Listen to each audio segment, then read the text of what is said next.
बधाई हो स्वामी, आपको पुत्र जन्मा है। हे वासुदेव, मेरा कोटि कोटि धन्यवाद स्वीकार करे। एकटू देखो तो, खोटो सुंदर मुखड़ा है मेरे लाल का। हाय, इसे मेरे आयु लग।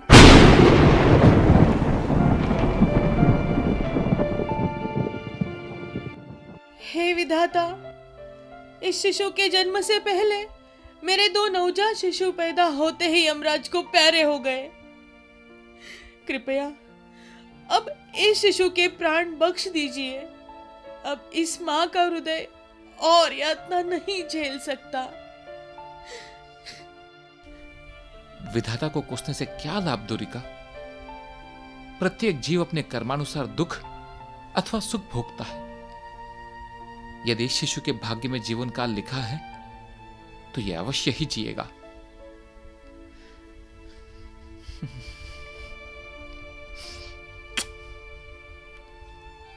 हम इसका नाम रखेंगे दुखी। दुखी? एमन एमन अपशगुन नाम क्यों स्वामी? वो इसलिए कि कदाचित यमराज जी को शिशु का नाम सुनकर इस पर दया आ जाए और इस विचार से इसके प्राण बख्श दे कि ये बेचारा तो वैसे ही दुखी है, मैं इसके प्राण हर कर इसे और दुखी क्यों करूं? यदि ऐसे अशुभ नाम से मेरे लाल के प्राण बच जाते हैं तो फिर इससे शुभ और क्या हो सकता है भला? दुखी। कृष्ण मंडल और दुरिका देवी का पुत्र दुखी जीवित रहा। ग्वाल वंश में जन्मे दुखी को जीवन दान उसके नाम से मिला अथवा उसकी हथेली पर की लंबी जीवन रेखा से, यह बतलाना संभव नहीं है। कारण चाहे जो भी हो, वो जिया। बचपन से वो औरों से बिल्कुल अलग था। ना तो उसे खेलकूद में कोई रुचि थी, ना ही सांसारिक रिश्ते नातों में। उसने अपनी संगत भी केवल साधु संतों के बीच ही रखी और देखते ही देखते वो दिन भी आ गया जब तू हमें छोड़कर जा रहा है। मैं आप दोनों को छोड़कर कभी जा ही नहीं सकता, परंतु मैं मेरे जन्म जन्मांतर के माता पिता श्री श्री राधा कृष्ण से दूर हो चला हूँ और एक गुरु ही है जो कि पुनः मेरा उनसे संबंध जोड़ सकते हैं। अंबिका कालना में एक महाभागवत रहते हैं, श्रील हृदय चैतन्य ठाकुर। उन्हीं को मैंने अपना गुरु माना है। अंबिका कालना? पर बेटा, हमारे गांव में भी अनेकों साधुगण हैं, तो उन्हीं में से किसी एक से दीक्षा क्यों नहीं लेता? इस तरह तेरा मनोरथ भी पूरा हो जाएगा और तुझे घर छोड़कर जाना भी नहीं पड़ेगा। गुरु का आशय कोई व्यापार नहीं है माँ कि हमारी अनुकूलता के अनुसार चुना जाए। माँ, पिताश्री कृपया चिंतित ना होइए, अतः मुझे अनुमति एवं आशीर्वाद दीजिए।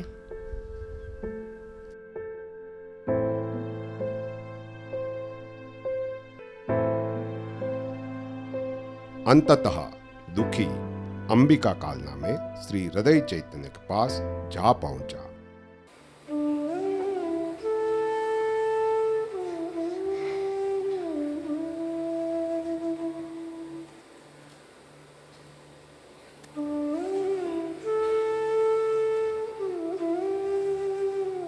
गोस्वामी महाराज, मैं दुखी अपना शरण लेने आया। मेरी शरण ही क्यों? एक दिन जब आपके गुरु श्रील गौरीदास पंडित जी गौर निताई के अर्च विग्रह की पूजा अर्चना कर रहे थे, तो वहां चले रोमांचक कीर्तन से भाव विभोर होकर गौर निताई विग्रह से बाहर प्रकट हुए और उन्मत्त होकर नृत्य करने लगे। यह दृश्य देख आपके गुरुदेव एक छड़ी लेकर दोनों भाइयों को दंडित करने हेतु दौड़े और उनके दंड से बचने के लिए गौर निताई भी भागने लगे। भगवान और एक भक्त के बीच यह प्रेम का एक अनोखा और अद्भुत आदान प्रदान था।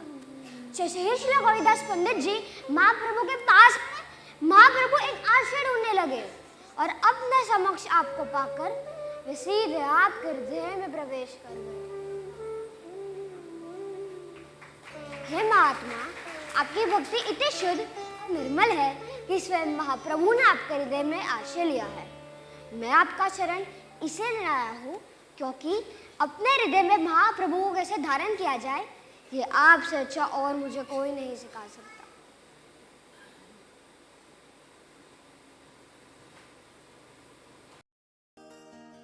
हृदय चैतन्य अधिकारी ने दुखी को स्वीकार किया। कई वर्षों के पश्चात सन 1553 में फाल्गुन पूर्णिमा के दिन उन्होंने दुखी को दीक्षा दी।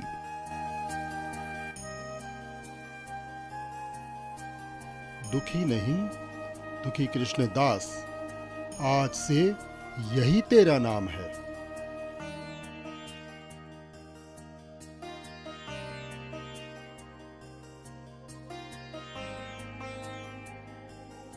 यह तिलक तुझे हमारी उज्जवल परंपरा का स्मरण करवाता रहेगा।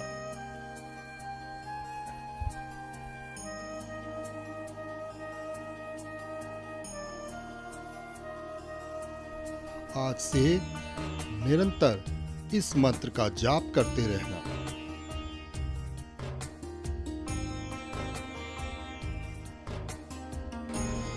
हरे कृष्णा कृष्णा कृष्णा हरे हरे, हरे राम राम राम हरे हरे। दुखी कृष्णदास वो शिष्य बना जिसकी कामना हर गुरु करता है। वो निरंतर ही कृष्ण भक्ति तथा गुरु की सेवा में लीन रहता।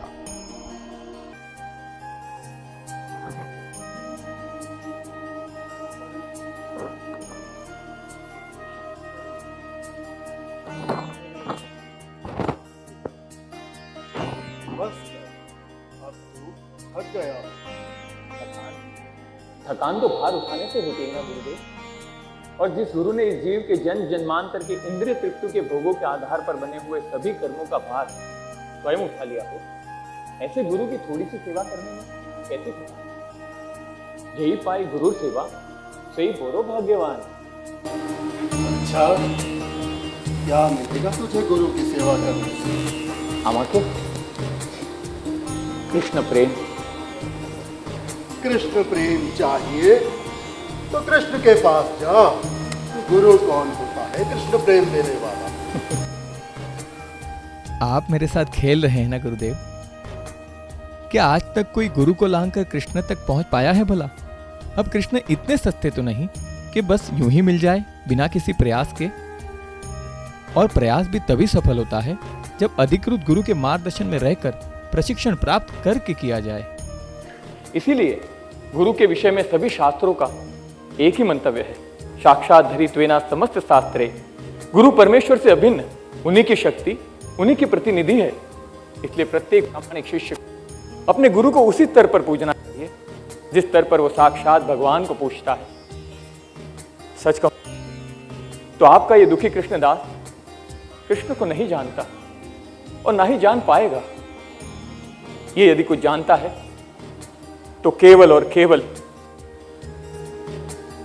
गुरु कृपा। जा, दी तुझे मैंने अपनी कृपा। आज से हमारे परंपरा के सभी पूर्व आचार्यों की अनुकंपा सदैव तुम पर बनी रहे और शीघ्र ही श्री श्री राधा श्याम सुंदर की विशेष कृपा का तू पात्र बने। कल्याणमस्तु। गुरुदेव,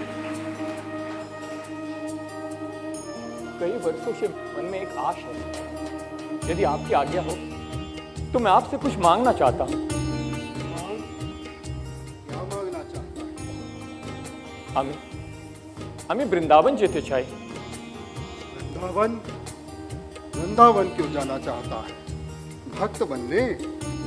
ना, शुभ बनने।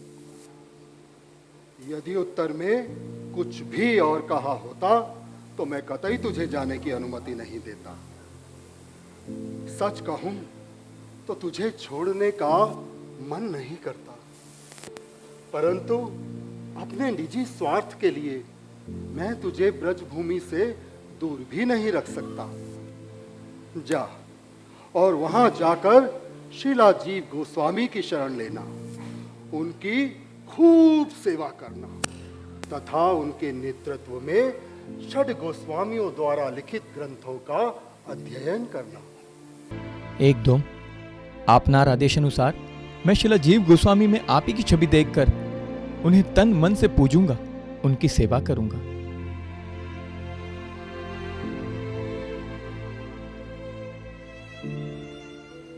अन्याभिलाषिता शून्यम् ज्ञानकर्माद्यनावृतम् अनुकूलेन कृष्णानु शीलना भक्तिरुत्तमा। कृष्ण भक्ति को छोड़ जब हर प्रकार की अभिलाषा समाप्त हो जाए, जब ज्ञान तथा कर्म के तर्क वितर्क से ऊपर उठकर मनुष्य जब केवल और केवल उन्हीं कार्यों में जुट जाए जिससे श्री कृष्ण संतुष्ट हो, तब उस भक्ति को सर्वोत्तम मानना चाहिए। श्रील रूप गोस्वामी द्वारा दिया गया यह श्लोक ही उत्तम भक्ति की परिभाषा है। और भक्ति अर्थात प्रेम व्यक्त किया जाता है सेवा से। श्रीनिवास और नरोत्तम, तुम दोनों अपने निजी गुरु श्री गोपाल भट्ट गोस्वामी और लोकनाथ गोस्वामी की सेवा में तुरंत जुट जाओ। दुखी कृष्णदास, मैं तुम्हें श्री ब्रजधाम की सेवा करने का विशेष सौभाग्य प्रदान करता हूं। कल से प्रतिदिन प्रातः काल ब्रह्म मुहूर्त से पहले तुम सेवा कुंज में झाड़ू लगाओगे। यही तुम्हारी सेवा है। तुम तीनों का कल्याण हो।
यत्नतः सरक्षेति, इस दिव्य नुपुर को संभाल कर रखना।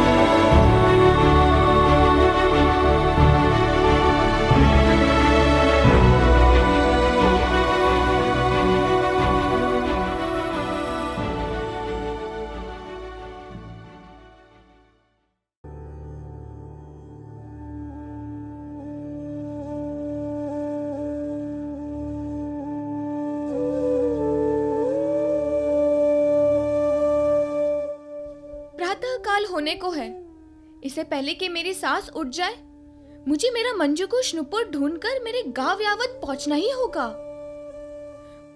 मुझे घर पर ना पाकर मुझसे तरह तरह के प्रश्न पूछे जाएंगे। क्या उत्तर दूंगी मैं उन्हें कि मध्य रात्रि में चोरी छुपे कृष्ण से मिलने गई थी? फिर तो मेरा घर से बाहर निकलना दुष्कर हो जाएगा। कृष्ण से भेंट पर प्रतिरोध लग जाएगा, और यदि ऐसा हुआ तो मैं जीवित नहीं रह पाऊंगी। ललिता, विशाखा, कुछ करो। मेरा हृदय भय से कांपे जा रहा है। चिंता ना करो राधा, हम तुम्हारे मंजूगोश को अवश्य ही ढूंढ निकालेंगे। राधिका, विचिक्षणा नामक तोते ने अभी अभी मुझे बताया कि तुम्हारा नुपुर यहीं पास में किसी महात्मा के हाथों लगा है। वो रहा तुम्हारा मंजूगोश उस युवक के पास। हम सभी भेष बदलकर उस युवक के पास जाएंगे। ललिता, उससे नुपुर निकलवाने का कार्य मैं तुम्हें सौंपती हूँ। ये तो मेरे बाएं हाथ का खेल है।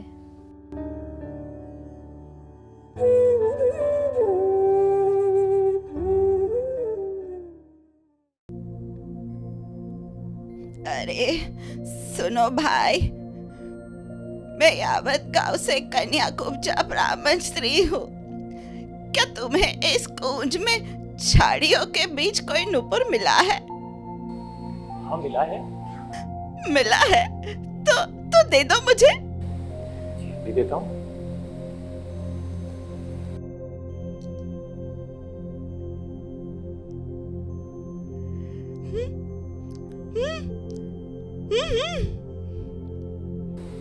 अब मैं ये कैसे मान लूं कि ये नुपुर आप ही का है?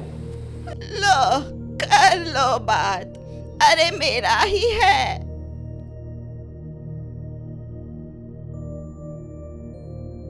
सच कहूं तो ये नुपुर मेरी बहू का है। कल शाम जमुना किनारे जब वो पुष्प तोड़ने गई, तभी उसका सामना एक भयावह सी से हुआ, जिसका वर्ण काले बादलों सा था। भय के मारे वो एकाएक भागी, और तभी उसके पैरों से ये नुपुर गिर गया। झूठ। झूठ? ये तुम कैसे कह सकते हो?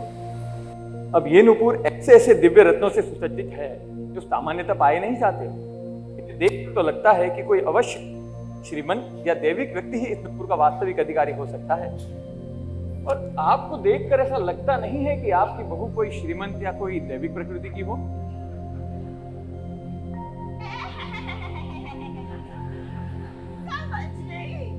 ये नुपुर तुम खुद ही हत्याना चाहते हो। यदि ऐसा होता तो मैं आपसे पहले ही स्पष्ट रूप से कह देता कि मुझे कोई नुपुर मिला ही नहीं। पर किसी की खोई हुई वस्तु को किसी को भी सौंप देना, वो भी बिना किसी प्रमाण के, ये तो उचित नहीं है। मिली हुई वस्तु को उसके वास्तविक अधिकारी तक पहुंचाना, इसी को तो विवेक कहते हैं ना। ये तो बड़ा ही ढीठ व्यक्ति है। इससे नुपुर निकलवाना इतना सरल नहीं जितना कि मैंने सोचा था। ठीक है, चलो सौदा करते हैं। इस नुपुर के बदले तुम्हें जो चाहिए मैं दूंगी, बस ये नुपुर मुझे दे दो। जिस नुपुर को अपने मस्तक पे लगाते ही मेरे तन में एक रोमांच सा छा गया, मेरी आंखों से आंसू बहने लगे और मैं मूर्छित होकर गिर पड़ा। अब इतना तो मैं समझ चुका हूं कि ये नुपुर किसी साधारण व्यक्ति का तो नहीं हो सकता। क्या वृंदावन में वास करने वाला कोई भी जीव साधारण हो सकता है भला? कौन जाने कि यहाँ सामान्य दृष्टि से साधारण दिखने वाला व्यक्ति वास्तविकता में कौन है। तो हे साधु, अब सभी शंकाओं को त्यागो और ये नूपुर इन्हें लौटा दो।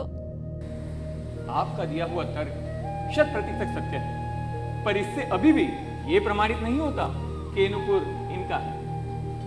और वृंदावन में वास करने वाला कोई भी व्यक्ति ही क्यों, वृंदावन की कण कण भी नित्य सिद्ध जीव ही है। इसलिए हाँ, वृंदावन में वास करने वाला कोई भी व्यक्ति कभी साधारण तो हो ही नहीं सकता। और अब तो मेरा हृदय मुझे और भी तीव्र संकेत दे रहा है कि आप लोग भी कोई साधारण व्यक्ति नहीं है। इसलिए हे देवी, यदि आप मुझे कोई देना ही चाहती हैं, तो अपना वास्तविक परिचय दीजिए। के तुम्ही तुम्हार रूप देखिबा से आमी।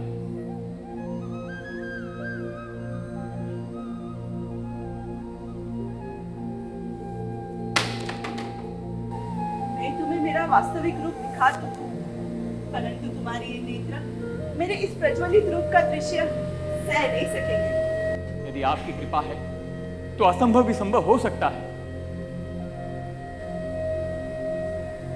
अपने नेत्र बंद करो दुखी कृष्णदास।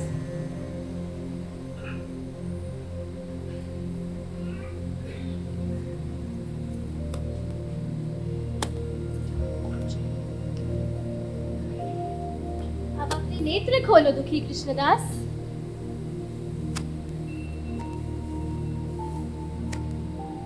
मैं राधा दासी ललिता हूँ। जय श्री ललिता।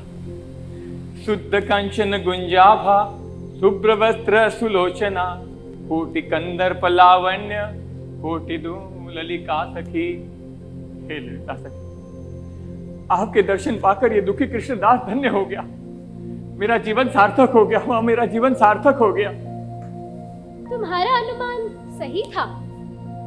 ये नुपुर जगत जीवनी श्रीमती राधा रानी का ही है। जय श्री राधे, जय श्री राधे, जय श्री राधे, जय श्री राधे। अब हमें शीघ्र यहाँ से लौटना होगा। हमारे पास अधिक समय नहीं है। हे राधे प्रिय, मैं अपनी अयोग्यता को भली भांति जानता हूं, पर कृपा वही होती है जो बिना कारण के मिलती है। तो इसी कृपा के आधार पर मैं आपसे विनती करता हूं कि मैं श्रीमती राधा रानी के श्री चरणों का और उनके अत्यंत सुंदर रूप के दर्शन करने का अभिलाषी, कृपया मुझे युगल किशोर की पावन सेवा में लगाएं। यदि आप मेरे लिए यह संभव कर सकती हैं, तो मैं स्वयं को इस ब्रह्मांड का सबसे भाग्यशाली जीव समझूंगा। मुझ पर इतनी कृपा करें हे करुणामूर्ति, मुझ पर इतनी कृपा करें।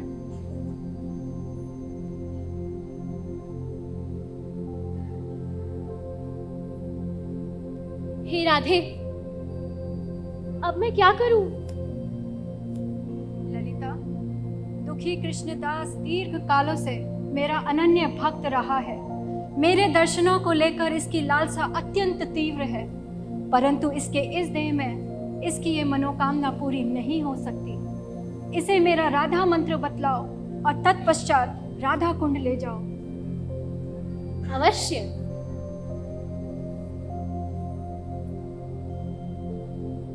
दुखी कृष्णदास, आज मैं तुम्हें एक अत्यंत ही गूढ़ और रहस्यमय राधा मंत्र बतलाऊंगी। जब भी तुम इस मंत्र का जाप करोगे, स्वयं को राधा रानी के श्री चरणों में पाओगे।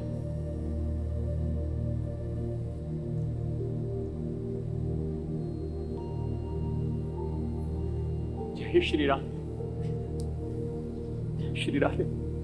वृंदा, क्या तुम इसे राधा कुंड ले जाओगी?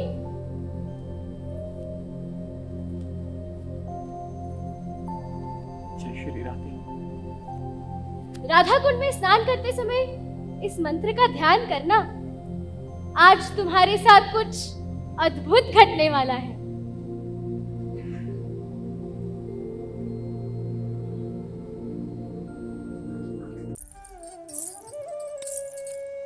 हाँ? हाँ?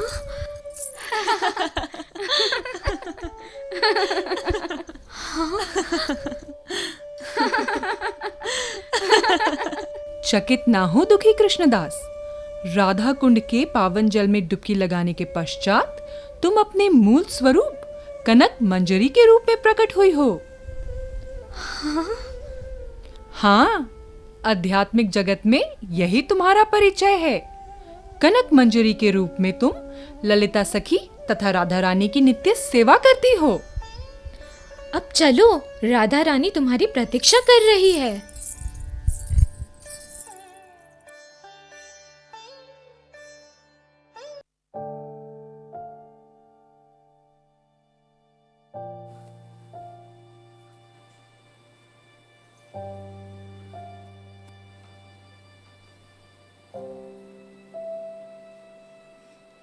मखेश्वरी, क्रियेश्वरी, स्वधेश्वरी, सुरेश्वरी, त्रिवेद भारतीश्वरी, प्रमाण शासनेश्वरी, रमेश्वरी, क्षमेश्वरी, प्रमोद काननेश्वरी, प्रजेश्वरी, प्रजाधिपे, श्री राधिके नमोस्तुते।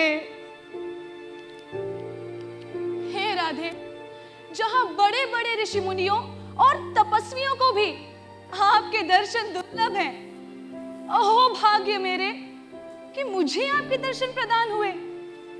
ये तो केवल मेरे गुरु श्रील हृदय चैतन्य ठाकुर की कृपा और आशीर्वाद का प्रताप है। मैं धन्य हो गई राधे, मैं धन्य हो गई। कनक मंजरी, दुखी कृष्णदास के रूप में पिछले 12 वर्षों में तुमने निरंतर ही मेरे आराध्या श्री श्याम सुंदर के नाम जपते हुए बड़ी निष्ठा से सेवा कुंज की सेवा की है। तुम्हारे इसी सेवा भाव के कारण तुम इस योग्य हुए कि मेरे दर्शन पा सको। और तुम्हें क्या लगा मेरा नुपुर गलती से गिर गया था? नहीं, ये लीला तो मैंने अपनी स्वेच्छा से रची, केवल इसलिए ताकि मैं तुम पर अपनी कृपा बरसा सकूं। जब इस अभागन पर आपने इतनी कृपा की है तो कृपया एक कृपा और कर दीजिए। ये नुपुर मैं स्वयं आपके श्री चरणों में पहना सकूं, ऐसा अवसर प्रदान कीजिए।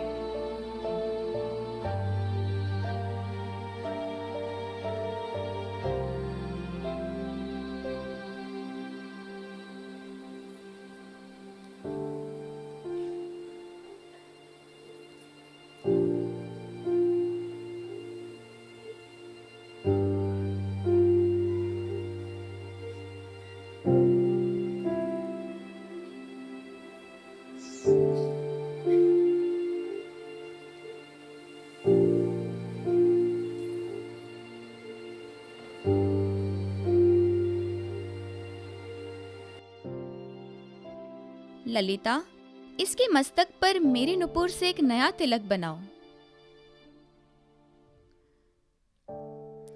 क्योंकि तुम कृष्ण को प्रिय हो, आज मैं कुछ ऐसा करने जा रही हूं जिससे कि तुम्हारी कीर्ति सदा के लिए प्रसारित रहेगी।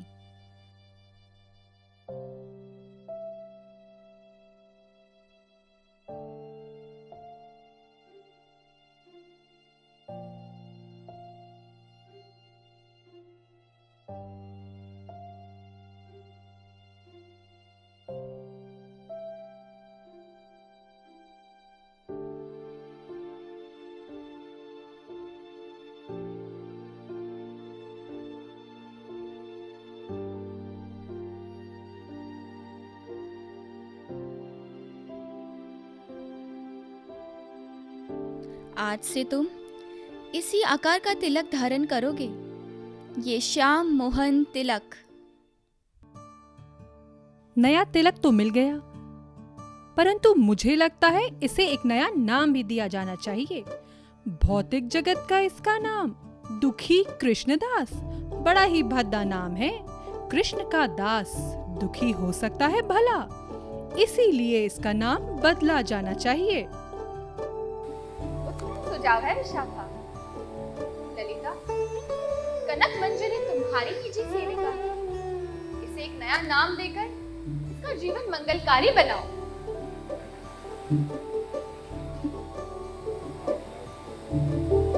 हाँ,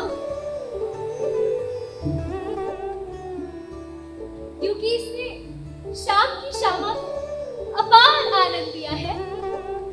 आज से दुखी कृष्णदास का नाम होगा श्यामानंद।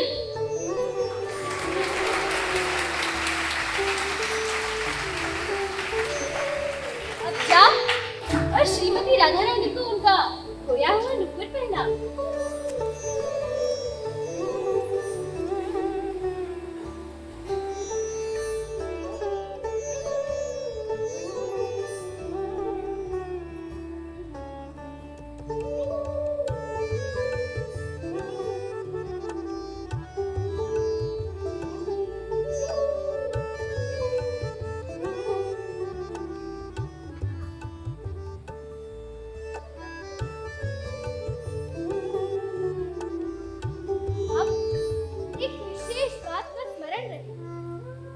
आज यहाँ जो कुछ भी घटित हुआ है, जो कुछ भी तुमने देखा है, इसका उल्लेख तुम किसी से नहीं करोगी,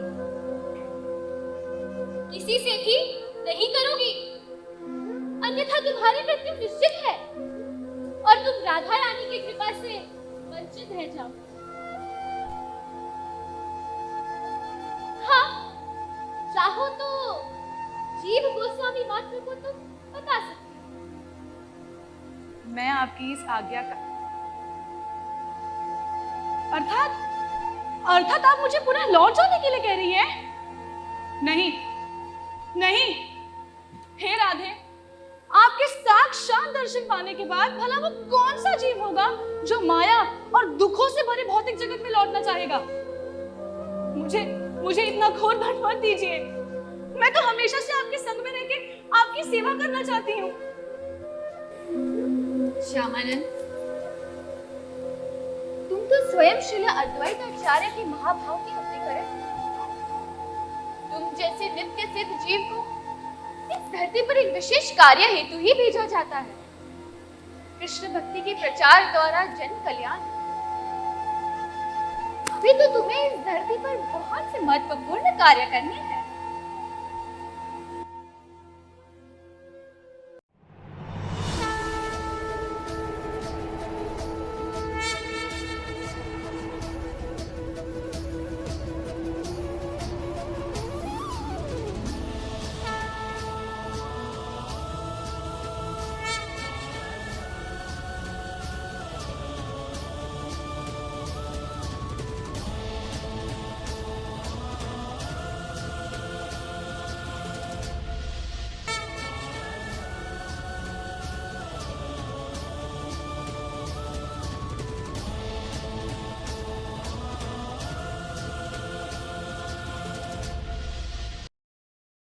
श्याम सुंदर का यह विग्रह पूर्ण सृष्टि में मात्र एक विग्रह है जो मेरे हृदय से प्रकट हुआ है।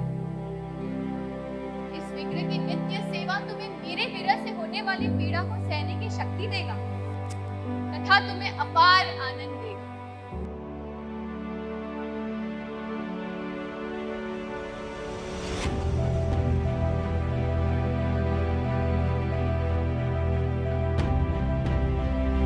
कोई साधारण विग्रह नहीं है।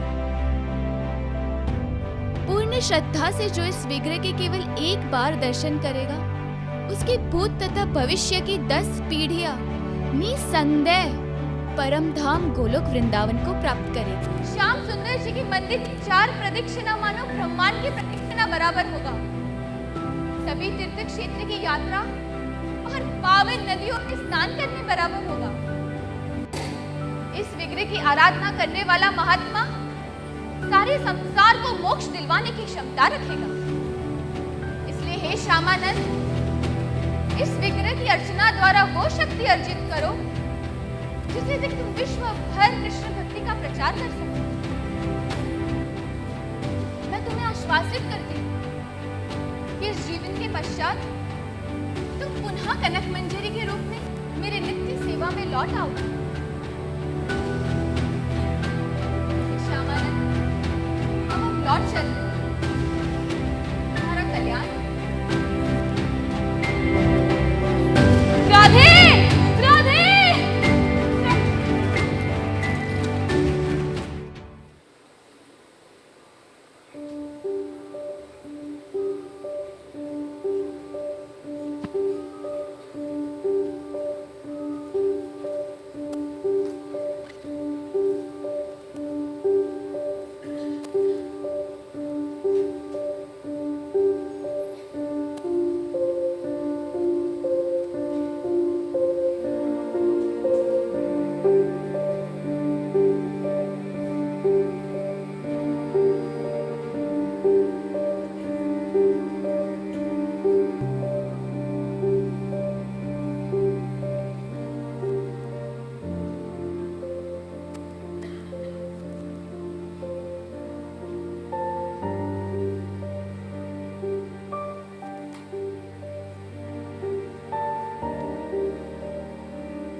दुखी कृष्णदास, तुम्हारे देह से यह तेज, तुम्हारा ये वर्ण सुवर्ण, तुम्हारे नेत्रों से ये अश्रु और ये अति सुंदर विग्रह, अवश्य ही तुम किसी विशेष कृपा के पात्र बने हो। मुझे बताओ दुखी कृष्णदास, मुझे बताओ।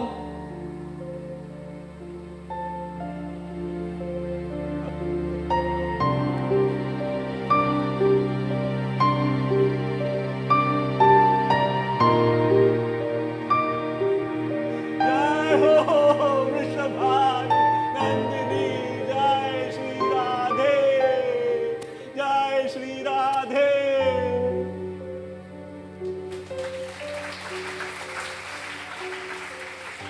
श्यामानंद, तुम्हारे आलिंगन मात्र से यह तुच्छ जीव गोस्वामी का शुद्धिकरण हो गया। निसंदेह तुमने अपने गुरु श्री हृदय चैतन्य की उत्तम सेवा की है, क्योंकि गुरु के प्रसन्नता के बिना ऐसा अनुग्रह पाना संभव ही नहीं है। आज तुम्हारी भक्ति सफल हुई वत्स, तुम्हारे सौभाग्य की कोई सीमा नहीं है। वेदों को जानने वाले को विद्वान कहते हैं और वेदों के सार को जानने वाले को पंडित। परंतु वेदों का तत्वसार तो श्री श्री राधा कृष्ण की भक्ति है।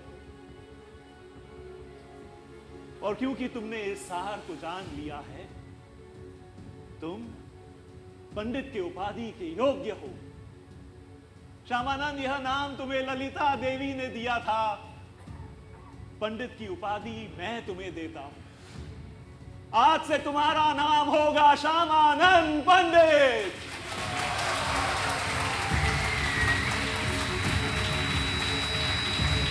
कहते हैं सत्य छिपाए नहीं छिपता।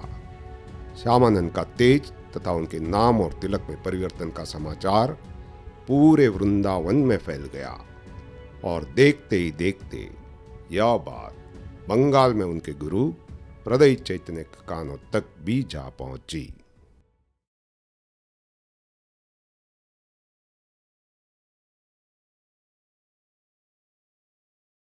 गुरुदेव, बड़ा ही विचित्र समाचार लेकर आया हूं। सुनलाम श्रीला जीव गोस्वामी ने आपके प्रिय शिष्य दुखी कृष्णदास को अपना शिष्य बना लिया है। इतना ही नहीं, उन्होंने दुखी कृष्णदास का नाम बदलकर श्यामानंद पंडित रख दिया तथा उसके माथे का तिलक भी बदल दिया। असंभव। मेरा दुखी कृष्णदास मुझे कभी नहीं छोड़ सकता। और तो और शीला जीव गोस्वामी एक प्रतिष्ठित वैष्णव है। वे ऐसा कोई कार्य नहीं करेंगे जो धर्म के विरुद्ध हो। अवश्य ही तुम्हारे समझने में कोई चूक हुई होगी। गुरुदेव, कदाचित आप सत्य कह रहे हैं, परंतु जब सभी दिशाओं से यही बात सुनाई दे रही हो तो उसे नकारा भी नहीं जा सकता। एकटा काम करो, शीला जीव गोस्वामी को मेरी ओर से एक पत्र भेजो और चल रहे इस मुद्दे पर स्पष्टीकरण मांगना। जी गुरुदेव।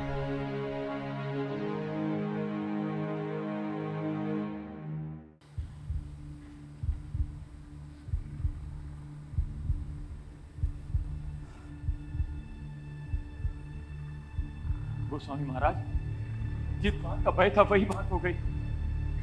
अब हम क्या करेंगे? सत्य हम उन्हें बता नहीं सकते और उनके प्रश्नों का उत्तर दिए बिना हम रह भी नहीं सकते। ये कैसी विडंबना है। एक काम करते हैं, हम भी उन्हें उत्तर में एक पत्र भेजेंगे। श्रीमती ललिता देवी के आदेशों का उल्लंघन ना करते हुए जितना हो सके उतना सत्य को बतलाने का प्रयास करें। पर क्या वे इससे मान जाएंगे?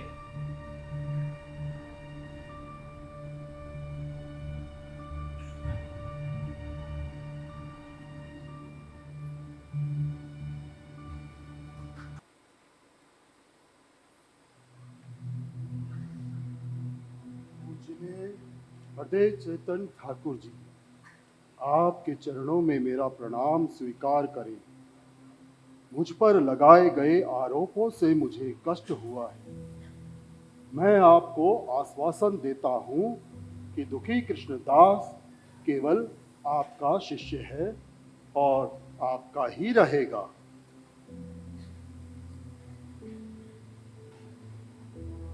और रही बात उसके नाम तथा तिलक में परिवर्तन की, तो मैं यह कहूंगा कि एक रात दुखी कृष्णदास ने अपने स्वप्न में देखा कि आप उससे बहुत प्रसन्न हैं तथा आपने उस पर असीम कृपा बरसाई। उसके नाम तथा तिलक में बदलाव आपकी उसी कृपा का फल है। इसे ही सत्य मान लीजिए। आपका दास जीव गोस्वामी।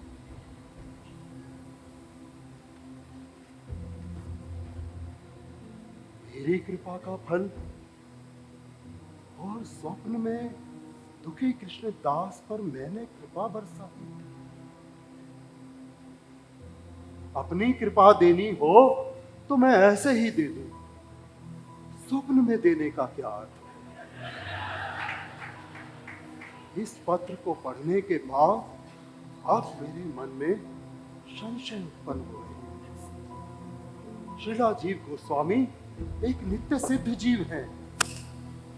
अपने शिष्य को मैंने उन्हें धरोहर के रूप में सौंपा था, इस विश्वास के साथ कि वे दुखिया को उसके आध्यात्मिक जीवन में मार्गदर्शन देंगे। परंतु उन्होंने मेरा विश्वास तोड़ा और दुखिया उसको केवल एक शिष्य नहीं अपितु अपने पुत्र की तरह पाला। और आज उसने अपने गुरु को त्याग दिया। हमारा दुख इस बात का नहीं कि मेरे शिष्य ने मुझे त्याग दिया, अपितु इस बात का है कि कहीं ऐसा करने से वो नरक का भागीदार न बन जाए। शिष्य का पतन ना हो, ये एक गुरु का दायित्व होता। मैं दुखिया को ये पाप करने से रोकूंगा।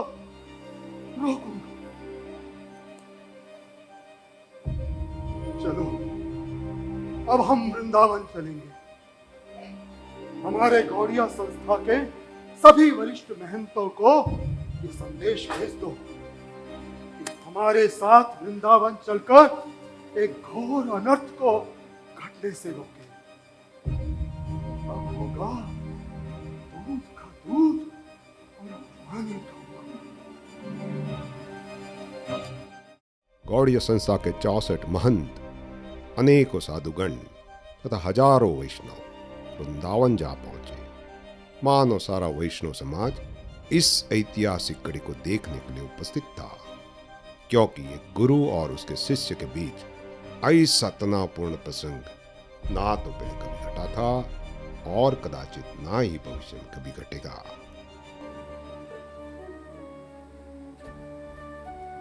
हे महात्मा, आप अकारण ही मुझ पर और अपने शिष्य पर संदेह कर रहे हैं। यहां उपस्थित सभी वैष्णवों के समक्ष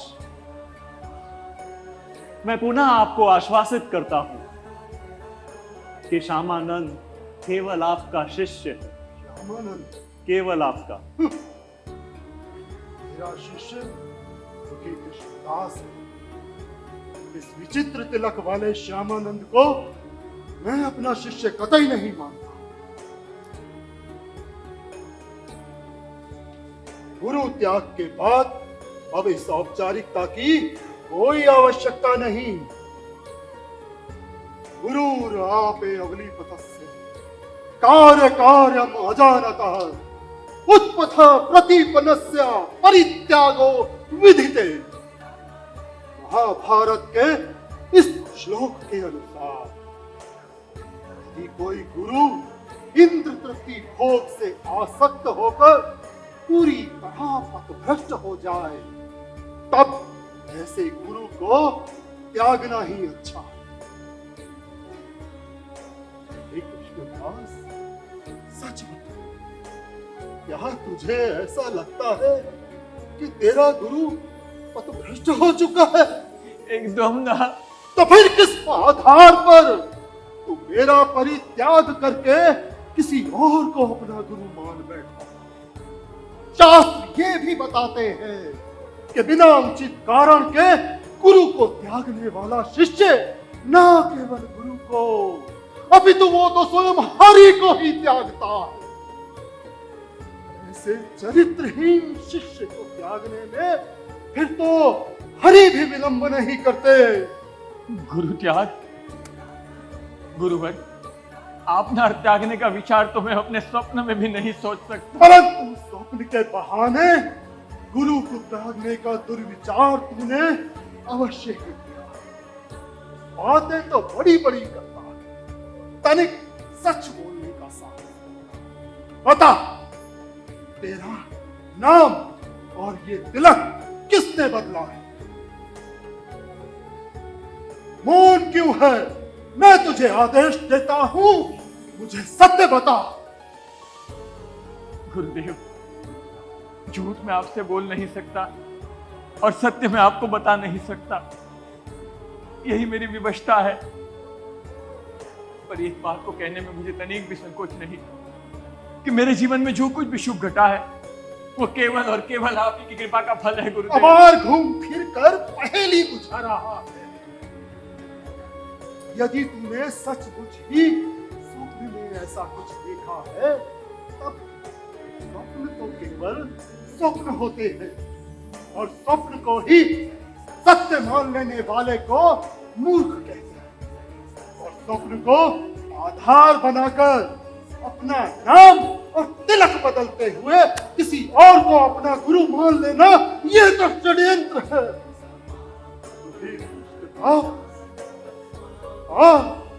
आज मैं नहीं गुरुदेव, नहीं नहीं नहीं गुरुदेव, नहीं, मेरा त्याग मत कीजिए गुरुदेव।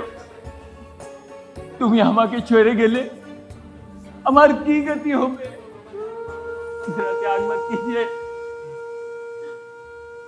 एक माता पिता भी अपने शिशु का तब तक थाम कर रखते हैं जब तक वो अपने स्वयं के कदमों पर चलने के योग्य ना हो जाए। परंतु गुरु तो वो महात्मा है जो एक बार अपने शिष्य का हाथ थाम लेता है तो जन जन्नाट तक भी उसका हाथ तब तक नहीं छोड़ते जब तक कि उस शिष्य को इस दुख भरे संसार के जन्म मृत्यु के चक्कर से निकालकर भगवान के श्री चरणों में ना पहुंचा दे। आप यूं मझधार में आप ही मझधार में मुझे छोड़कर मुझे अनाथ ना कीजिए गुरुदेव, मेरा परित्याग ना कीजिए। मेरा त्याग करने से तो अच्छा है कि आप मुझे मृत्यु दे दीजिए गुरुदेव, आप मुझे मृत्यु दे दीजिए।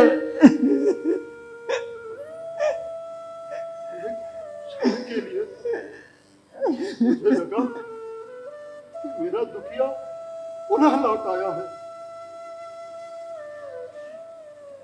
गुरुदेव, मैं आपका दुखिया ही हूँ। बातें तो ऐसी करता है कि तुझ पर विश्वास करने का मन करता है, परंतु मैं तेरी चिकनी चुपड़ी बातों में नहीं आने वाला।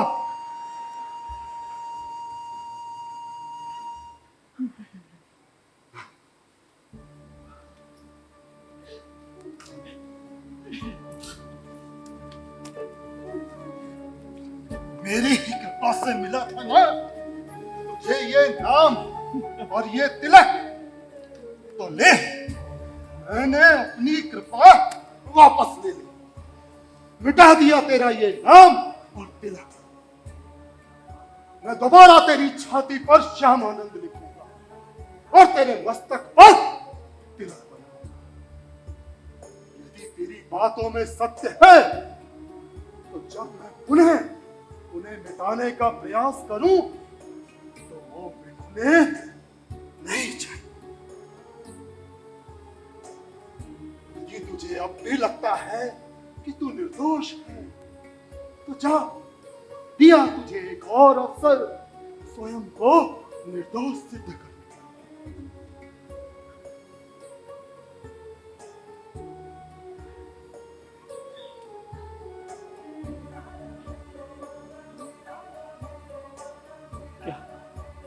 क्या मुझे कुछ समय मिल सकता है?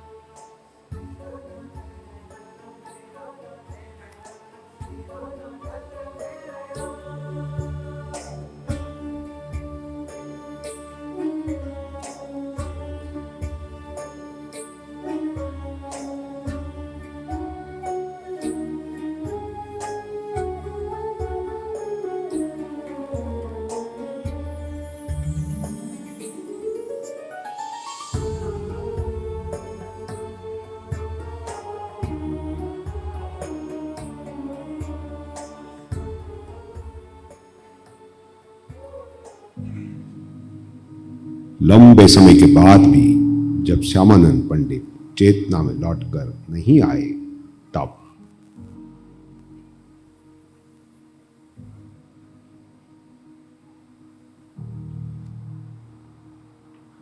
गुरु महाराज, इसके तो श्वास ही रुक गए हैं। दुखिया, दुखिया, ए दुखिया, दुखिया, जल जल छिड़को उस पर, जल छिड़को। दुखिया, कहीं कहीं ये मर तो नहीं गया? दुखिया, उठ उठ दुखिया, उठ। कदाचित कदाचित मेरी कठोरता के कारण ही तूने अपने प्राण त्याग दिए। हमें तो तेरा दोषी हो गए रे, उससे वैष्णव अपराध हो गया है गोविंद। कदाचित मेरे शिष्य से कोई चूक, परंतु इसके प्राण चले जाए ऐसी कामना मैंने कभी नहीं की। ये जैसा भी है मुझे अत्यंत प्यारा है। दुखिया, उठ उठ दुखिया, ए दुखिया, उठ। गोविंद,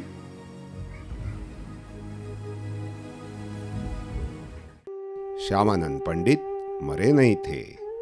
एक चित होकर उन्होंने उस राधा मंत्र का ध्यान किया था जो उन्हें ललिता देवी ने दिया था। आज मैं तुम्हें एक अत्यंत ही गूढ़ और रहस्यमय राधा मंत्र बतलाऊंगी। जब भी तुम इस मंत्र का जाप करोगे स्वयं को राधा रानी के श्री चरणों में पाओगे।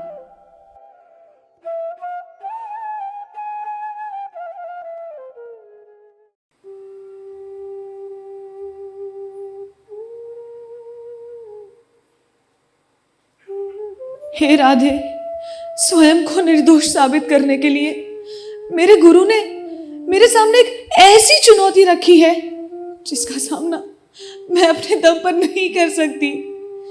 इसलिए मैं आपकी शरण में आई हूं।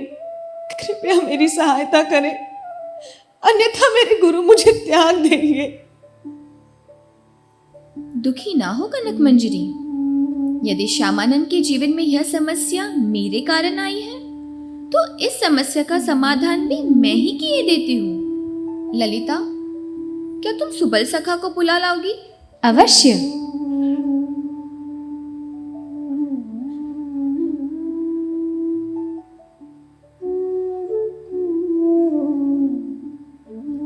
सुबल, जहाँ कृष्ण लीला में तुम मेरे प्राणनाथ श्री कृष्ण के सखा बने, वही गौर लीला में तुम गौरांग महाप्रभु के भक्त गौरीदास पंडित के रूप में जन्मे हो, जो कि हृदय चैतन्य ठाकुर के गुरु हैं।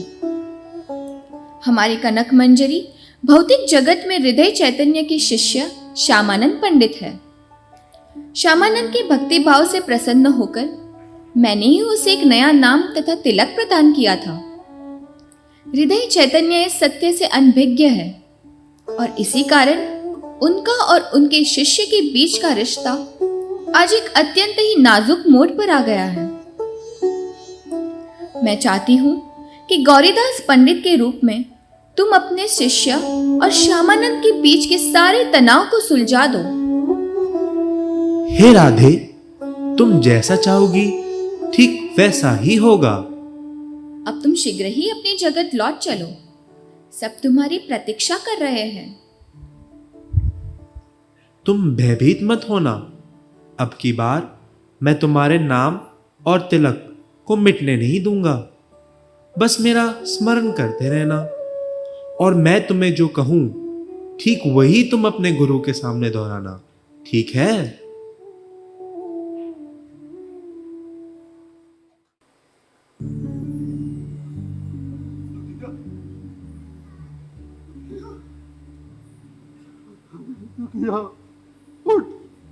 उठ जा दुखिया।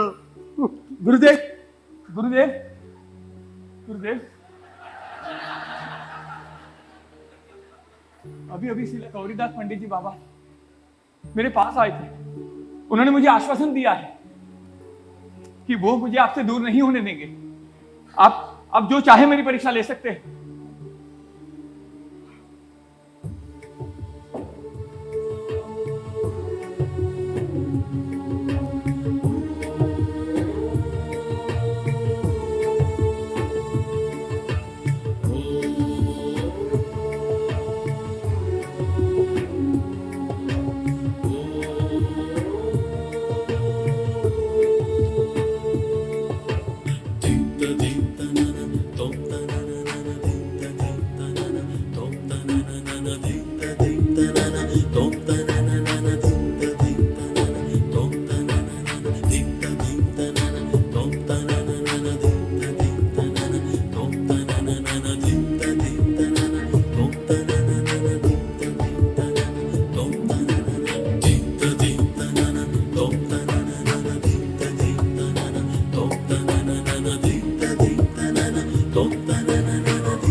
श्यामानंद, আমি বিশ্বাস করলাম তোকে, আমি আবার স্বীকার করলাম তোকে, তুই জিতলি, আমি হার মানে নিলাম। শ্যামানন্দ,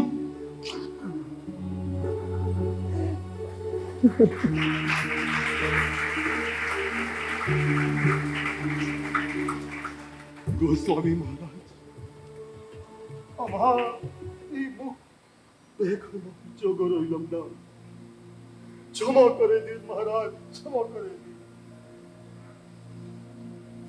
आपकी शंकाएं अपनी जगह पर उचित थी महाशय। आपकी जगह अगर मैं होता तो मेरे मन में भी वही शंकाएं आती जो आपके मन में आई।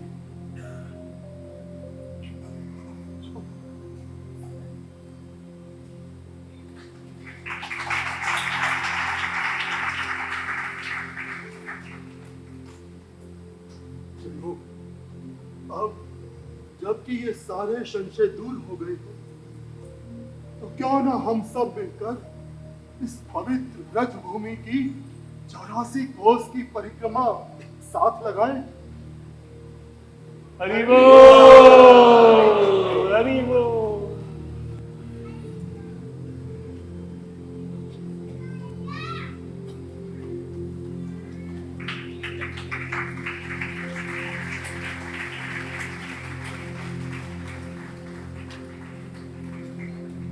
इस परीक्षा में तो श्यामानंद पंडित पारित हुए, परंतु उनकी अग्नि परीक्षा भी समाप्त नहीं हुई थी।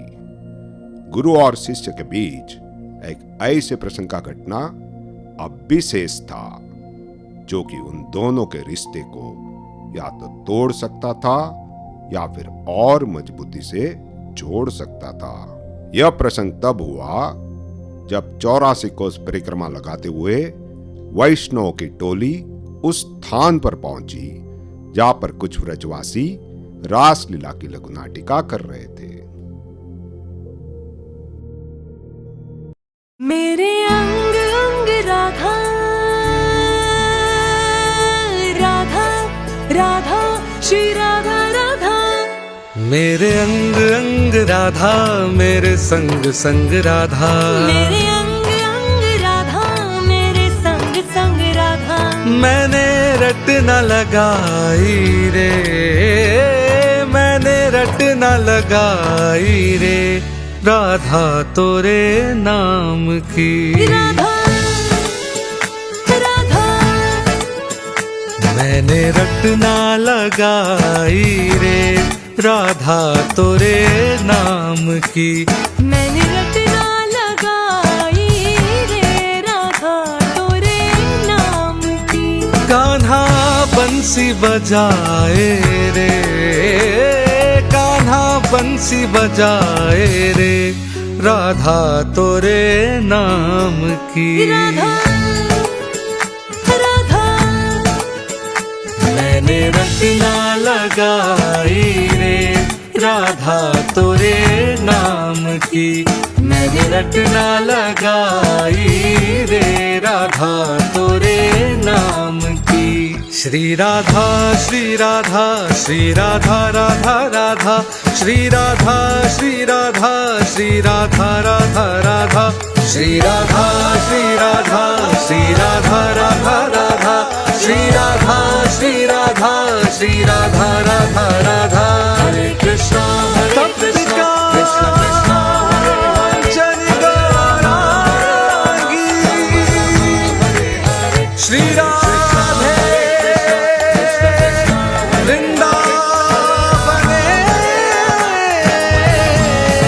वृंदावनेश्वरी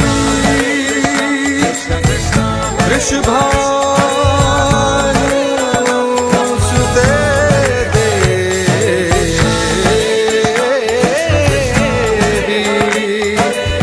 प्रणमामि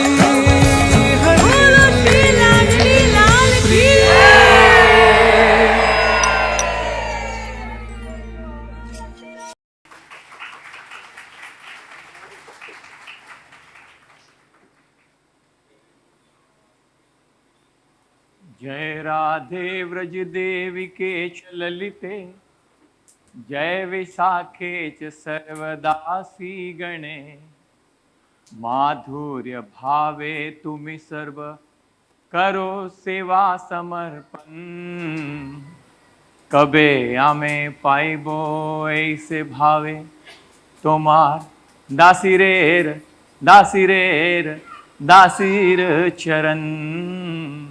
माधुर्य श्यामानंद, यह है क्या?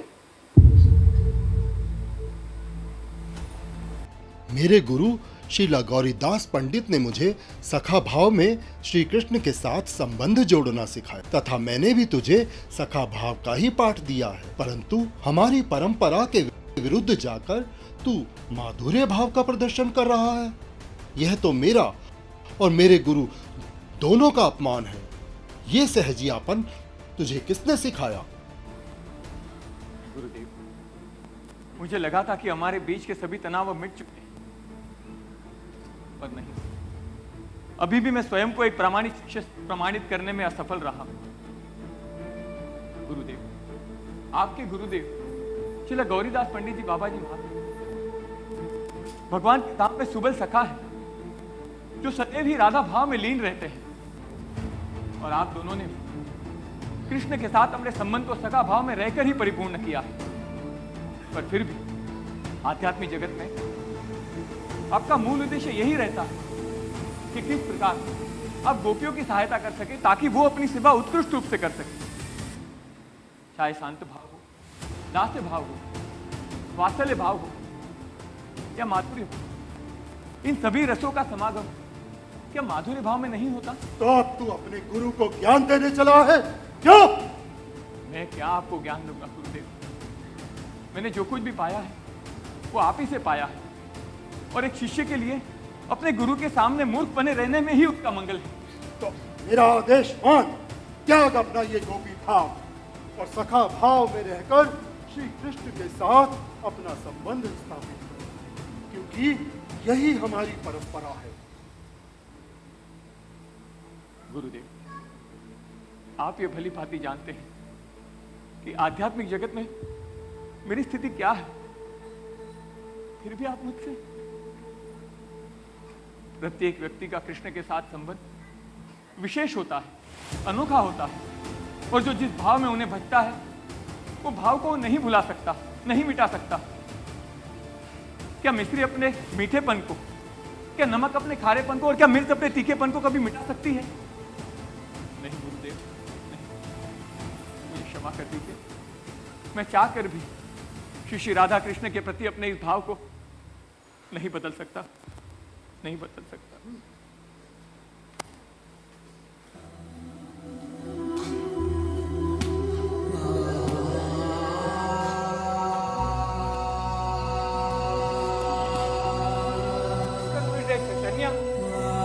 मार डालोगे क्या अपनी शिष्य को? और श्यामानंद ने क्या गलत कहा? ये सत्य ही तो है कि कोई भी जीव भगवान के प्रति अपने श्रद्धा भाव को कृत्रिम रूप से बदल नहीं सकता। और ये भी सत्य है कि गौड़ीय वैष्णव के पूर्व सभी आचार्यों ने माधुर्य रस के स्थान को सर्वोच्च बताया है। तुम अकारण ही श्यामानंद पे क्रोधित हो रहे हो? नहीं गोसाई जी, कृपया आप मेरे गुरु को कुछ मत कहिए, क्योंकि यदि शिष्य के कारण गुरु को दो बातें सुननी पड़े तो इससे बड़ा दुर्भाग्य और शिष्य का कुछ नहीं हो सकता। आज जिस अधिकार से उन्होंने मुझे दंडित किया है, उसमें उनके हृदय में मेरे लिए जो प्रेम है वो स्पष्ट रूप से दिखाई दे रहा है। और श्री जीव गोस्वामी ने मुझे सिखाया है कि चाहे स्नेह हो या दंड हो या किसी भी प्रकार का व्यवहार हो, गुरु का प्रत्येक व्यवहार अपने शिष्य के लिए मंगलकारी ही होता है। और मेरा शरीर ही नहीं, मेरी आत्मा पर भी मेरे गुरु का पूर्ण रूप से अधिकार है। वो जैसा चाहे जब चाहे मुझसे व्यवहार कर सकते हैं। आप उन्हें कुछ मत कहिए। गुरुदेव, एक शिष्य के लिए अपनी निजी इच्छाओं और भाव को छोड़कर अपने गुरु की प्रसन्नता और संतुष्टि ही सर्वोपरि होती है। आपकी प्रसन्नता के लिए मैं अपनी सभी सेवा और साधनाओं को सखा भाव में रहकर ही करने का प्रयास करूंगा। गुरुदेव, कृपया आप मुझसे रुष्ट ना हो, कृपया आप मुझसे रुष्ट ना हो। देख ले, ऐसे रत्न समान शिष्य पर तुम संदेह कर रहे हो।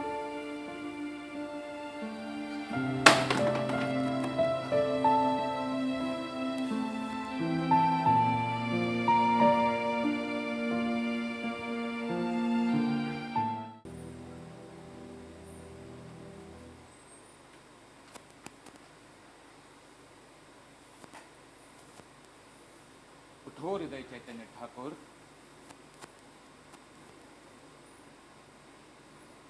महाप्रभु, महाप्रभु, महाप्रभु, आपके श्री चरणों में मेरा प्रणाम स्वीकार करें।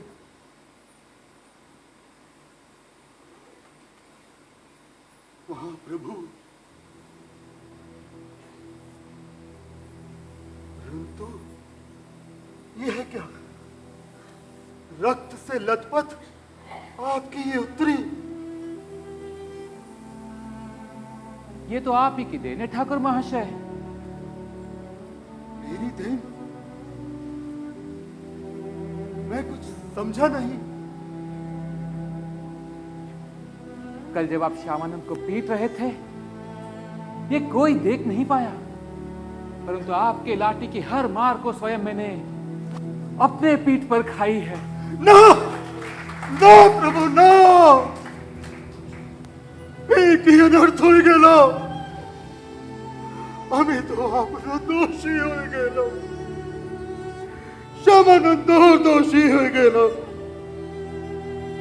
श्यामानंद निष्पाप है, निष्कलंक है, तथा आपके प्रति उसकी निष्ठा अटूट है।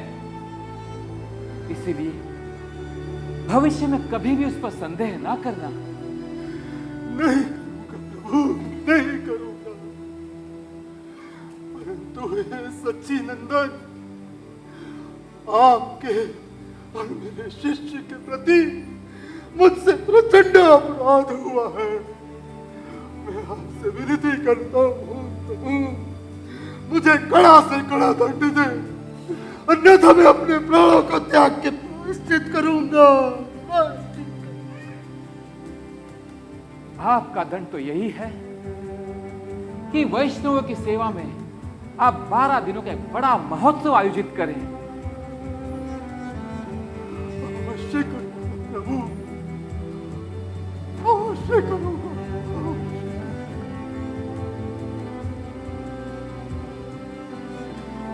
हे महाशय, आपका नाम हृदय चैतन्य इसलिए पड़ा क्योंकि आपके हृदय में मैं वास करता हूं,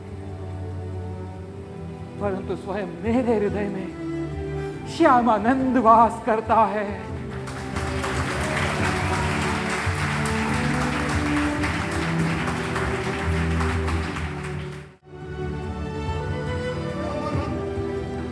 श्यामानंद,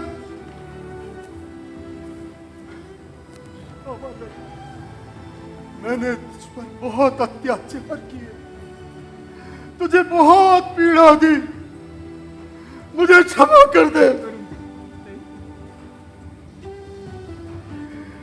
काल राते स्वयं चैतन्य महाप्रभु तोर सरोवर निर्मोल चरित्रे श्यामानंद, आज से मैं तेरा गुरु नहीं, तू मेरा गुरु है। नहीं, नहीं गुरुदेव, नहीं। ये आप क्या कह रहे हैं गुरुदेव? मरणे पवित्र करो है ही तुम्हार गुण, और आपकी श्री चरणों की सेवा ही मेरी संपत्ति है। ऐसा कर कर मुझे निर्धन मत कीजिए गुरुदेव, मुझे निर्धन मत कीजिए। श्यामानंद, गुरुदेव, श्यामानंद,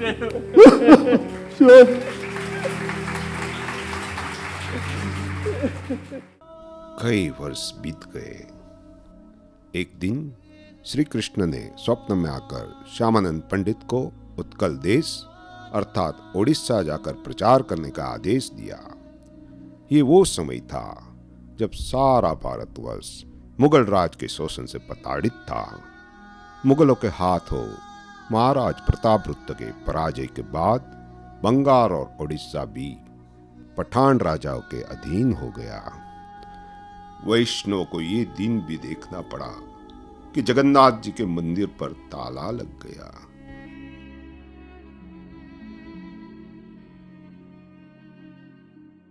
ऐसे विकट परिस्थितियों में गौड़ीय वैष्णव के ध्वज को पुनः लहराने का श्रेय दो व्यक्तियों को जाता है। राजा मान सिंह, जिन्होंने राजनैतिक और सैनिक बल के प्रयोग से मुगलों को दुर्बल बनाया, और श्यामानंद पंडित, जिन्होंने लोगों में कृष्ण भक्ति की एक ऐसी क्रांति भर दी मानो हर रास्ते, हर चौराहे पर केवल एक ही दृश्य दिखाई देता।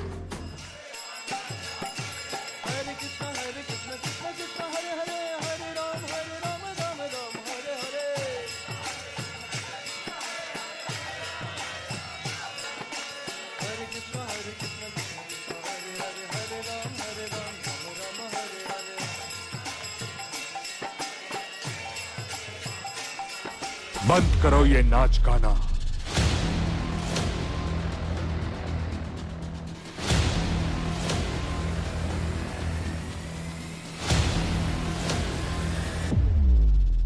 तुम्हारी ये मजाल कि तुम खुले आम सड़कों पर नाच गाना कर रहे हो। आप होते कौन है हमें रोकने वाले?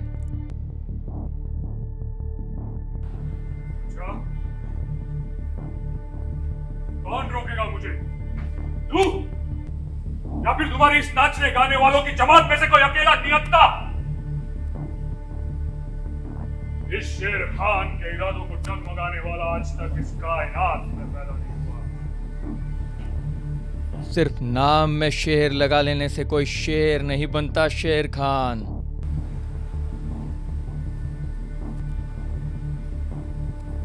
उसके लिए जिगरा शेर का होना चाहिए। अब तुम्हें क्या लगा ये अकेला है? भगवान कृष्ण का कोई भी भक्त कभी भी ना तो अकेला होता है और ना ही निहत्था, क्योंकि हमेशा उसके हाथ में होता है हरिनाम का हथियार, उसके गुरु समर्थ सभी वैष्णवों के कृपा का कवच और अनंत कोटि वैष्णवों के आशीर्वाद और प्रार्थनाओं का प्रगाढ़ बल। इस प्रकार प्रत्येक कृष्ण भक्त सैकड़ों सैनिकों का साहस और शौर्य रखने वाला शूरवीर योद्धा होता है। इसलिए आज के बाद कभी किसी भी भक्त को निहत्था, अकेला, अल्लाह समझने की भूल मत करना। क्या तुम्हें पता नहीं कि इस्लाम में इसे हराम माना जाता है? हराम? क्या उस परवरदिगार को पुकारना, उसकी इबादत करना हराम है? वो जो हर वजहों की वजह है, जिसने पूरी कायनात बनाई, जिसने तुमने और हमें बनाया, यदि उसे पुकारना, उसकी रहमत के लिए प्रार्थना करना अगर हराम है, तो फिर तो सड़कों पे पड़ी जाने वाली हर वो नमाज हराम है, मुहर्रम में निकाले जाने वाला हर वो जुलूस हराम है, और मस्जिद में आने वाला वो हर वो अजान हराम है। और तुम इस संकीर्तन को रोकने की बात करते हो? तुम्हारी औकात क्या है? तुम्हारी औकात क्या है? अरे तुम तो क्या, तुम्हारी पीढ़ियां दर पीढ़ियां भी आई और इस संकीर्तन को रोकने का प्रयास किया तो वो भी हाथ मलते रह जाएंगे, पर इस संकीर्तन यज्ञ का बाल भी साकार नहीं कर पाएंगे।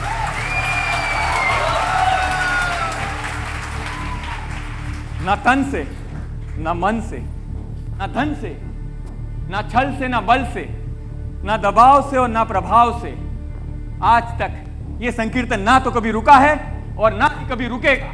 और तुम जितना इसे रोकने का प्रयास करोगे, ये उतना ही दुनिया के देश देश में, शहर शहर, गांव गांव, गलियों गलियों में गूंजेगा, फलेगा, फूलेगा और फैलेगा, क्योंकि ये संकीर्तन यज्ञ स्वयं चैतन्य महाप्रभु की देन है और ये उन्हीं की भविष्यवाणी है।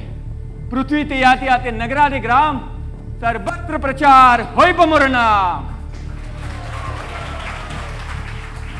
और अगर अब तुम्हें अपनी जान प्यारी है,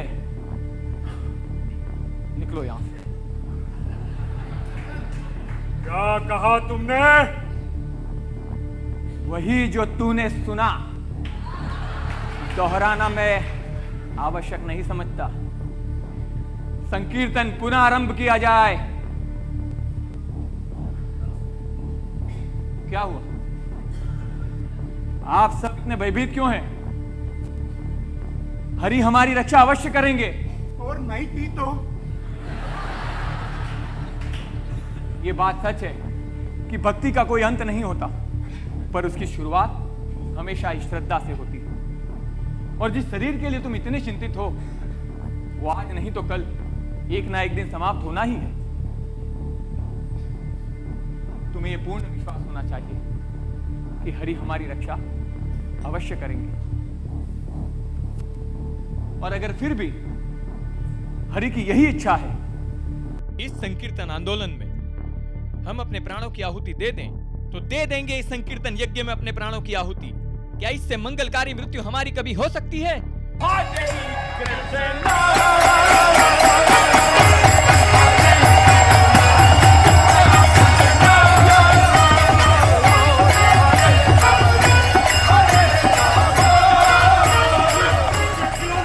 चाहिए, बल्कि इनकी हड्डी फसलें अभी टूटनी चाहिए। मेरे हुक्म की तामीर हो।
लगता है कि तुम शेर की दहाड़ और गीदड़ के चीख के बीच का फर्क भूल चुके हो। अब मैं तुम्हें बताता हूं कि शेर की दहाड़ क्या होती है।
हम हैं परवरदिगार।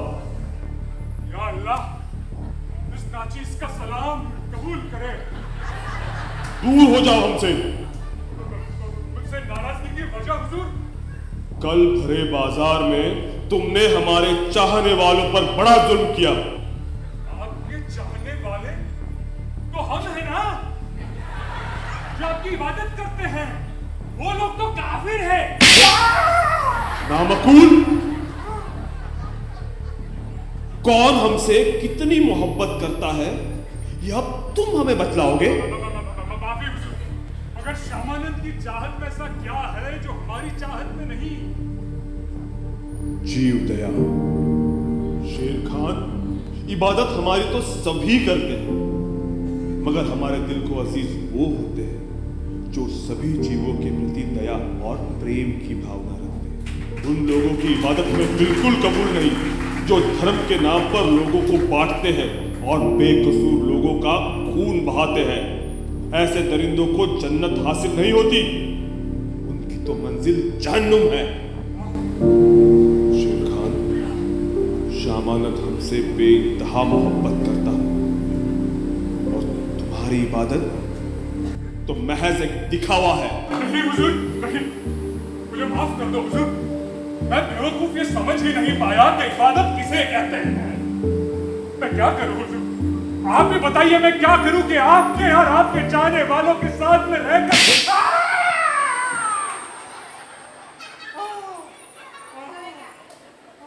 अब ये भी मैं ही बताऊं? गधे, जिसका तुमने अपराध किया है, जाकर उसके पैरों में गिरकर माफी की भीख मांगो और उसकी शरण लो। समझ गया हुजूर, साहब समझ गया। उस और मत मारना बहुत लग रहा है। या अल्लाह, इस नागवार इंसान पर रहम बरसा के आपने बहुत बड़ा काम किया हुजूर। इतना तो मैं समझ ही गया हूं कि इस बेशक्ल रूप से बढ़कर भी आपका एक रूप है। वो रूप मुझे दिखाइए हुजूर, ताकि जिंदगी भर उसे अपने सीने में कैद कर आपका दीदार कर सकूं हुजूर। रहम हुजूर, रहम।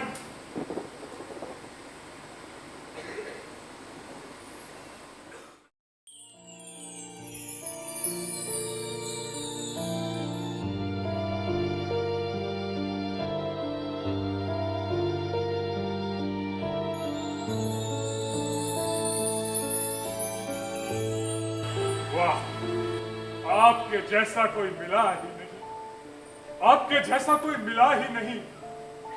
कैसे मिलता, कहीं पर था ही नहीं। और इसीलिए आपके बारे में सोचने वाला अपने बारे में सोचता ही नहीं।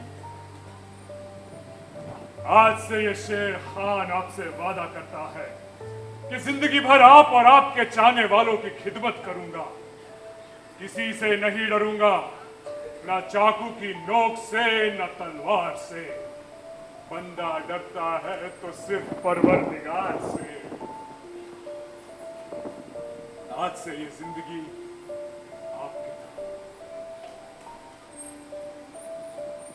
चाहे मेरे अपने ही लोग मेरे खिलाफ क्यों ना हो जाए, परवाह नहीं जो आज जमाना खिलाफ है। रास्ता वही चलूंगा जो ठीक और साफ है। जो भी इंसान आपके इस हरिनाम काफिले के खिलाफ होगा, ये शेर खान उसके खिलाफ होगा। उन सभी लोगों से चीख चीख कर कहूंगा कि ओ शैतान के गुलाम, याद रख ये कलाम। 4 दिन है शानो शौकत का खुमार, मौत की तुरशी नशा देगी उतार। जब उठाएंगे जनाजा मिलके यार, हाथ मल मल कर कहेंगे बार बार, किस लिए आए थे हम, क्या कर चले, जो यहाँ पाया सब यही धर चले।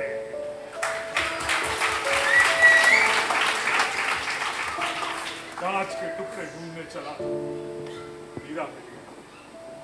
अब ये शेर खान ईमान से कभी मुंह नहीं मोड़ेगा, चाहे कुछ भी हो जाए। तीर और तलवार और तबर नेज़ाओ खंजर बरसे, जहर खून आग मुसीबत के समंदर बरसे, बिजलियां चरख से और कोह से पत्थर बरसे। सारी दुनिया की बलाएं मेरे सर पर बरसे। खत्म हो जाए हर एक रंजो मुसीबत मुझ पर, मगर ईमान को जुम्बिश हो तो लानत है मुझ पर।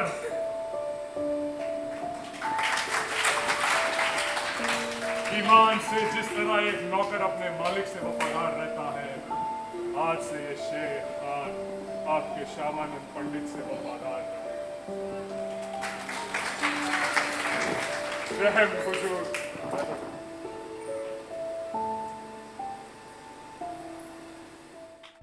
शेर खान ने श्यामानंद पंडित से दीक्षा ली। उनका नाम पड़ा चैतन्य दास।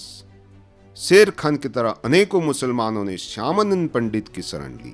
उड़ीसा में लाखों लोग, सैकड़ों राजा महाराजा, मायावादी सन्यासी, योगी, तांत्रिक बाबा, गुंडे, लुटेरे, पशु, यहां तक कि मनुष्य के मांस का भोग करने वाले कुछ तामसिक देवियां भी श्यामानंद के आगे नतमस्तक होकर उनके शिष्य बने।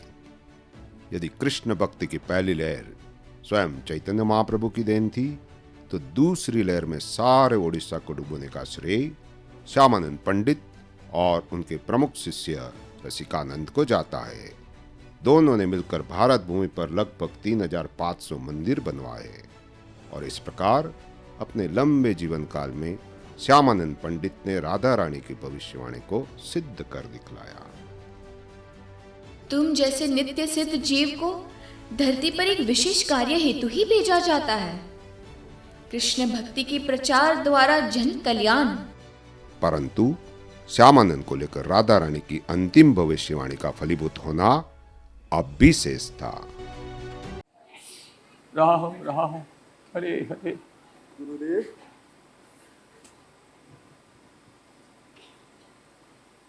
क्या हुआ रसिकानंद?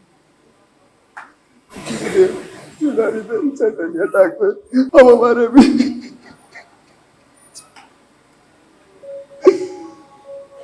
गुरुदेव, गुरुदेव, आपने अपने इस दुखिया को सब कुछ सिखाया, पर आपके विरह में कैसे जीना है ये नहीं सिखाया। आपके बिना मेरा कोई अस्तित्व नहीं है गुरुदेव। गुरुदेव, रसिकानंद, अब मैं क्या करूं रसिकानंद? अब मैं जीना नहीं चाहता रसिकानंद, अब मैं जीना नहीं चाहता। इस समाचार के बाद श्यामानंद पंडित ने लगभग अन्न और जल का त्याग कर दिया था। वे निरंतर ही अपने गुरु के वियोग में विलाप करते रहते। इस सदमे से वे कभी उभर ही नहीं पाए। कई महीनों के वैद्य पथ्याचार के बाद भी उनका स्वास्थ्य ठीक नहीं हुआ। लगता है रसिकानंद, राधा रानी का बुलावा आ गया है। रसिकानंद, वो मुझे बुला रही है, वो मुझे बुला रही है। राधे, राधे, राधे।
मैं तुम्हें आश्वासित करती हूँ कि इस जीवन के पश्चात तुम पुनः कनक मंजरी के रूप में मेरे नित्य सेवा में लौट आओगे।